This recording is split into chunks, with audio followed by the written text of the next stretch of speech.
anyone knows me, that's the way it goes. You know, unfortunately, I got to start changing some things so it didn't happen that way. But towards the end of that, you know, end of the fight, you know, he took me down a couple of times, and I kept on getting back up, so I wasn't too worried about it.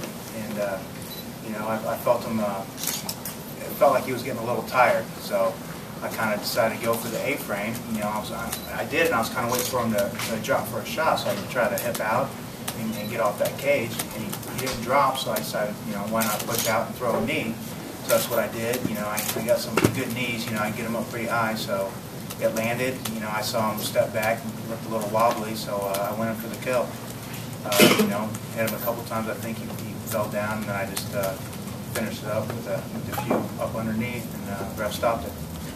Great win, you know. You know, that's unfortunately that's the way I fight, but no, I'm not happy with my performance. You know, we trained hard to get in and out. The difference was I started stalking him. You know, he did a great job at his game plan, backing up, moving, you know, back and forth, jumping in with some good punches, jumping back out. You know, and I ended up stalking him, which wasn't in my game plan. And instead of you know, me lunging in with my strikes, I would stop, and he'd get his off, and I'd have to try to counterpunch him, you know. And then I think in that second round, it kind of started out the same way, and I think I kind of leaned into him first against that cage just to kind of feel it out, see what he was going to do, and then that's how we kind of got caught up in that clinch, and you know, went from there. At the summit meeting, you know, Roger and I, we talked, we got pretty close, you know, we hung out, we had a good time, you know. Really, you know, when you start talking to someone and hanging out for a little bit, you don't really want to fight them again, but you know, we got the call, I think, a couple weeks after that, and how can you pass up the main event in Vegas? You know, the first Strikeforce in Vegas. It's the greatest thing in the world to us fighters up and coming. So, you know, Roger's a great guy. You know, I had 3 fights. Hopefully that's it. You know, but if Strikeforce says do a 4th, guess what we're going to do?